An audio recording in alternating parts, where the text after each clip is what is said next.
Now this is the important part. Keep a filter on the stereo amp, but instead give us a high pass filter that'll be set for the lowest frequency the mains can play. It's not the first, it's not the last, but it does come in a new color. It's the AIYIMA A70 Mono. I previously reviewed the stereo version, the standard A70, which I can show you guys right here.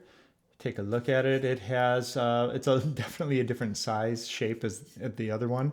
This one's more of a brick in comparison to the A70 Mono here. Give you guys a little look. I felt like it was a good performer in the sense that it fully utilized the 3255 amp chip, had good cooling, RCA and XLR connectors, and PFFB, which took its audio qualities, in my opinion, to the next level. The A70 Mono is the next progression in the sense of the A70 name, but honestly feels like a completely different family of amplifiers from AIYIMA. For one, I would say that the look is obviously completely different. I have to say that this one does have a much more polished design to it.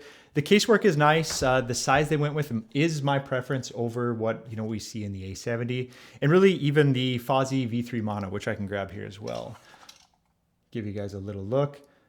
Definitely a pretty big size difference when you compare these two. I like the slightly more substantial size here cosmetically, as well as hopefully for, heat dissipation, because essentially these cases act as heat sinks for these. The chip connects, to a plate directly to this case, and that's where all the heat dissipates. So in theory, it should be the bigger case is essentially the bigger heatsink. And from my initial testing so far, that actually did play out in the favor of the AIYIMA here. The feature sets are totally different between the A70 and this A70 Mono.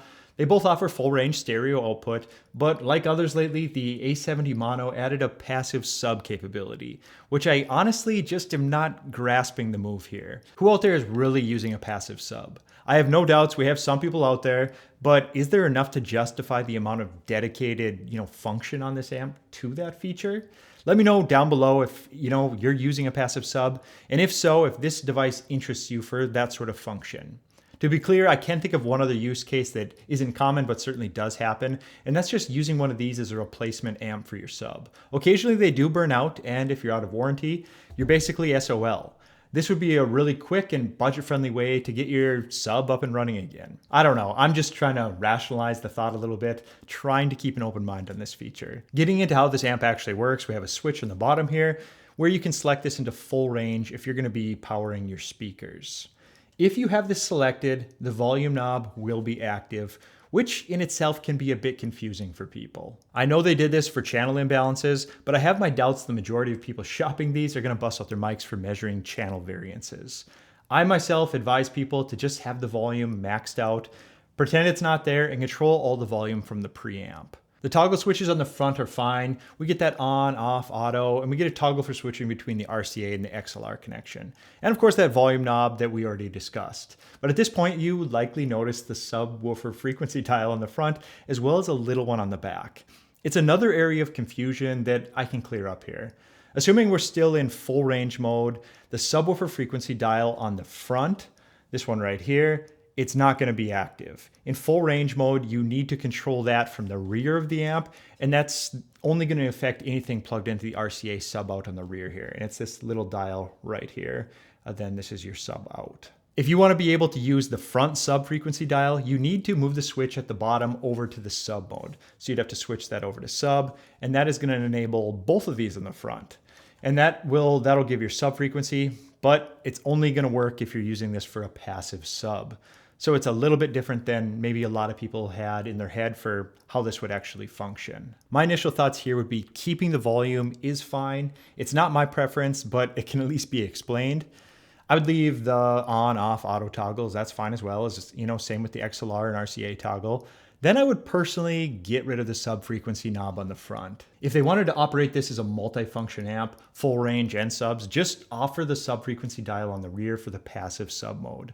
Remove the second dial completely for the low pass filter on the RCA sub connection, and just send the sub signal full range out of the RCA. All active subs today have the ability to set the crossover, so it's really not needed in this case. Also, the dial on the front here isn't marked, so it's gonna be a guessing game where you're even setting it. If we wanna take this a step further, and AIYIMA should really take note at this because none of the budget brands have really hit this yet.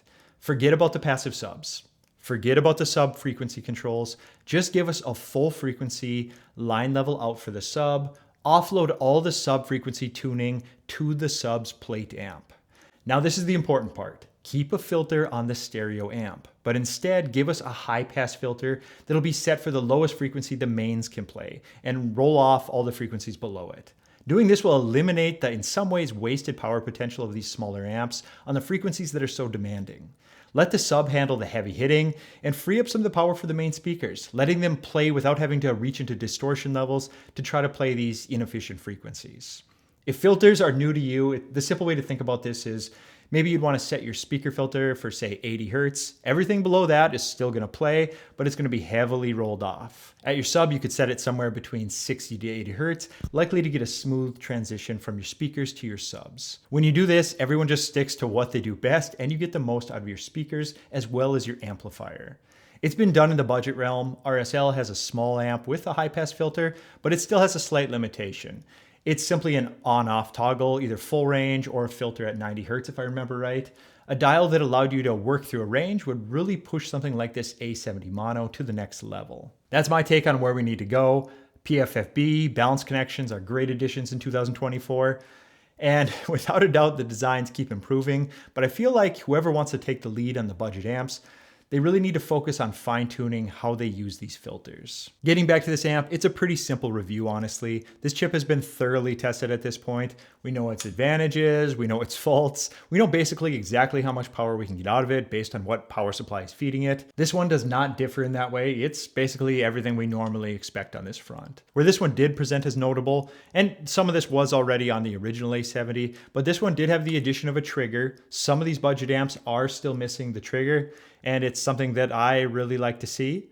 The last thing we need is a toggle for the preamp, an amp, and in this case, another amp. It's gonna start looking like we're powering up a spaceship before long. And also having to remember to turn all those off every time you're done. So I appreciate the triggers. I also appreciate the design and the casework. I like the styling on this one more so than the stereo A70. It just looks a little bit more polished to me. I also like the large case because the cases of these, like I said, operates as a heatsink. And the bigger the case, the bigger the heatsink. One thing I would have liked to have seen on this one would have been some thermal paste here for some heat transfer over the case.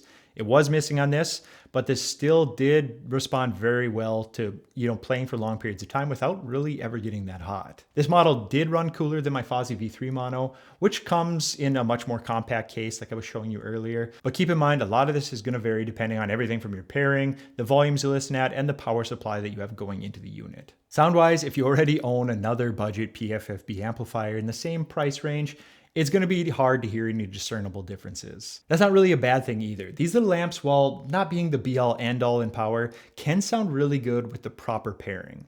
You pair this with a set of reasonably sensitive bookshelf speakers, and these had a very transparent sound that, didn't give any glaring faults. I could easily listen to this type of performance on a daily basis. The common mistake is pairing them with the wrong speaker and creating difficult loads. If you push beyond their intent, which in my opinion is like a small to medium-sized room, or even better, use them at your desktop, you could run into issues with driver control and some dynamics. But like I said, pair this with the right speaker, and I think you're gonna smile for what you get at this price. Let's quickly cover the highs and lows on this one. As for the highs, I really do like the look here. The general casework, the look, the feel, the size, it's a win in my book. The colors they picked for the highlights, the gold in this case, it's gonna be very subjective, so to each their own there. I think it looks pretty good, especially when you compare it to the designs of years back. Even the feet are a step above the others, so all in all, this is a pretty good looking little amp. I do appreciate the heat performance. These didn't get concerningly warm after any extended use. The large case, and from what I can gather, the larger heat sink on the chip really seem to control the temps well. It serves two fronts. You get a better feeling knowing it's not burning hot, and two, the device is likely going to last longer operating at a lower temperature. You do get replaceable op amps in this one, just like many of the others. Some people love it and swear by it. Others, they totally discount the thought of it making any difference at all. I'm not here to rain on either's parade. I've swapped op amps in the past on a couple of occasions, and I did subjectively hear differences. Were they life-changing? No, they were not. But for the person who likes to tinker and modify, it can be a lot of fun. The sound and features can't be discounted for the price here. We get a proven design, RCA and XLR inputs, a trigger, and a controversial, but at the very least, versatile design. You can run a single for a passive sub, 2 of them for a stereo system, 3 of them for 2.1, 4 of them for 3.1. You get the idea. And most importantly, it sounds pretty dang good for the price. As for the lows, or at the very least, what I would change next time, if you plan to keep the passive sub abilities, label the frequencies on the front dial. I know some like to do it by ear, but at the very least, it'd be nice to have a few points of reference. And I would also just get rid of the volume knobs, since almost everyone is going to be running these at 100% volume, and control the volume upstream from here at the preamp. Dialing in 2 volume knobs at anything other than 100% is going to be problematic to get exact. The reasoning behind the 2 are for, balance issues, but I think introducing 2 will likely just amplify that problem. Get it? Amplify the problem? Because it's an amp? I'll be here all week. This one isn't a con, but just to reiterate the need for more companies to address adding a selectable high-pass filter rather than worrying about filters for subs.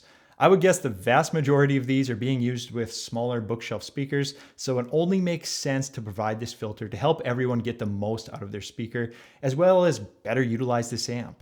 The first company that nails the look, connections, PFFB, heat control, sub out, and filters is going to take over this budget amp race. So far we see improvements, but it's generally a win in one area and a miss in another.